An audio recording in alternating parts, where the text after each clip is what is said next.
राहुल गांधी की भारत जोड़ो यात्रा हरियाणा में क्या बदलाव लेकर आएगी, इस यात्रा से हरियाणा की कांग्रेस में कितना बदलाव होगा, उस बारे में बातचीत करने के लिए मेरे साथ हरियाणा के सीनियर पत्रकार मनोज ठाकुर जी हैं। इनसे बात करेंगे। मनोज जी नमस्कार। नमस्कार, धन्यवाद करमवीर जी।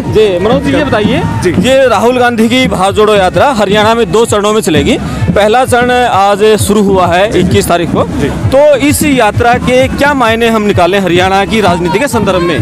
देखो गिल साहब, ये यात्रा ऐसे दौर में चल रही है जब कांग्रेस एक उठान पे है, लेकिन कहीं ना कहीं हरियाणा में कांग्रेस की जो विपक्ष की जो भूमिका थी वो भूमिका कहीं अभी नजर नहीं आ रही थी। दूसरी तरफ बीजेपी का डिक्लाइन है, यानी कि बीजेपी हल्की हल्की नीचे जा रही है। तो ये कांग्रेस के लिए बड़ा ही उर्वरा मौका है, बहुत ही फर्टाइल मौका है और उम्मीद करनी चाहिए कि कांग्रेस इससे फायदा उठाएगी, क्योंकि राहुल गांधी ने एक मोमेंटम बना दिया, एक माहौल बना दिया कांग्रेस के पक्ष में। और इस तरह से कांग्रेस ने कभी काम हरियाणा में किया ही नहीं था जो काम राहुल गांधी ने किया। और आप देख भी रहे हैं इतनी सारी भीड़ है। इन्होंने अपनी इस यात्रा की शुरुआत ही मेवात के इलाके से की, जो मुस्लिम बहुल इलाका है, और यहाँ पे इनको बहुत सारी इनको लगभग सफलता मिलती रही है। ये भी एक बड़ी वजह है कि राहुल गांधी की इस यात्रा से लोग उत्साही हो रहे हैं। जो माहौल बना हुआ था प्रदेश में या देश में, उस माहौल में काफ़ी फर्क आएगा राहुल की इस यात्रा से। लेकिन हम ये देखें कि जो हरियाणा में कांग्रेस है वो हमेशा से धड़ों में बढ़ती रही है।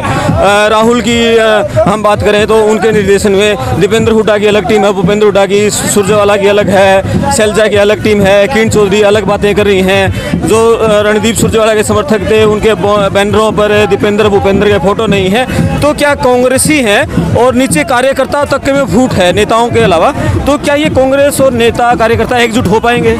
देखिए, आप लंबे टाइम से अगर आप देखेंगे हरियाणा को, तो कांग्रेस में खास तौर पे कांग्रेस आम आदमी की पार्टी है।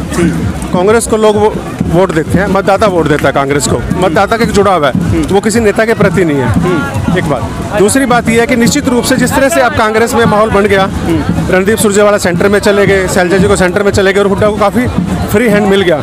यानी कि हुड्डा के ऊपर निर्भर करेगा कि वो इस माहौल को कैसे अपने पक्ष में बनाते हैं। जहाँ तक गुटबाजी की बात है, गुटबाजी तो चलती रहेगी। गुटबाजी कांग्रेस की एक क्रॉनिकल डिजीज है मुझे लगता है, और ये रहेगी। लेकिन इस गुटबाजी के बावजूद भी कांग्रेस के लिए बेहतर संभावनाएं हैं। इसका सबसे बड़ा उदाहरण आप पिछला विधानसभा चुनाव देख लें, जिसमें कांग्रेस को 31 सीट मिल गई थी, जबकि कांग्रेस को उम्मीद नहीं थी 10 से ज़्यादा सीटों की भी। इसी तरह से इस बार भी कांग्रेस के पक्ष में चमत्कार हो सकता है। निश्चित रूप से वो चमत्कार होगा।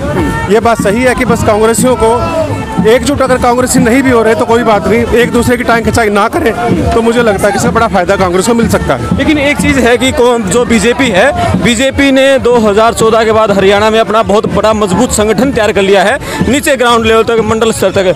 हरियाणा में जो कांग्रेस है वो पिछले 8-10 साल से अपने जिला का संगठन तक खड़ा नहीं कर पाई है। हरियाणा में कोई जिला प्रधान नहीं है, उसका क्या असर है? भाई टीम तो ग्राउंड लेवल पर चाहिए, ग्राउंड पे टीम नहीं है। निश्चित रूप से आपकी ये बात सही है, बिल्कुल। बीजेपी ही आज की तारीख में कांग्रेस की सब एक प्रमुख अगर प्रतिद्वंदी दल है तो बीजेपी ही है, इसमें कोई दो राय है ही नहीं, बिल्कुल भी। दूसरी बात यह है कि बीजेपी मजबूत हुई है, इसमें भी कोई दो राय नहीं है। लेकिन बीजेपी अब 8 साल से सरकार में है, तो एंटी इनकम्बेंसी नंबर 1।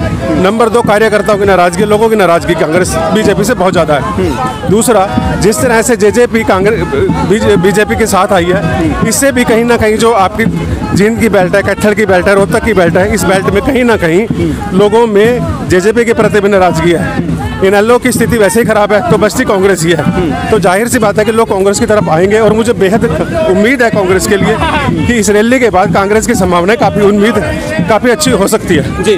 और पिछली बार हम 2019 का जो विधानसभा चुनाव देखें, बीजेपी ने 75 पार का नारा दिया था, और लेकिन वो 40 पर सिमट गई, और कांग्रेस कहीं उसमें ये नहीं लग रहा था कहीं चुनाव भी लड़ रही है, नहीं लड़ रही है, और वो बिना चुनाव लड़े 30 पर पहुंच गई थी। तो क्या लगता है कि जिस तरह से ये राहुल गांधी ने एक जोश भरा है, इसका क्या असर हम अगले विधानसभा चुनाव में? निश्चित रूप से बस अब राहुल गांधी ने अपना काम कर दिया। अब जिम्मेदारी हरियाणा के नेताओं की है कि हरियाणा के नेता इस माहौल को कैसे, मोमेंटम को बनाए रखते हैं, और कैसे वो आगे तक इस माहौल को लेके जाते हैं, और इसको वो कैसे कैश करते हैं। निश्चित रूप से आने वाले टाइम में कांग्रेस के लिए बहुत अच्छा माहौल है, बहुत कांग्रेस के लिए एक उम्मीद की किरण ये आता है, मैं मानता हूँ। जी, बहुत अच्छी बात कही है मनोज ठाकुर ने कि राहुल गांधी ने हरियाणा कांग्रेस में जोश भर दिया है और अब जो स्थानीय हरियाणा के कांग्रेस के नेता हैं उनके ऊपर निर्भर है कि वो इस मोमेंटो को, इस जोश को कितना कैच कर पाते हैं। और यदि पार्टी एकजुट होती है, एक दूसरे की टांग खिंचाई नहीं करती है, तो निश्चित रूप से अगले विधानसभा चुनाव में पार्टी सत्ता के नजदीक पहुंच सकती है, सत्ता हासिल कर सकती है। अपडेट हम इसकी भारत जोड़ो यात्रा की लगातार आपको देते रहेंगे। आप वीडियो शेयर करें, चैनल सब्सक्राइब करें। मैं आपका दोस्त करणपाल, धन्यवाद।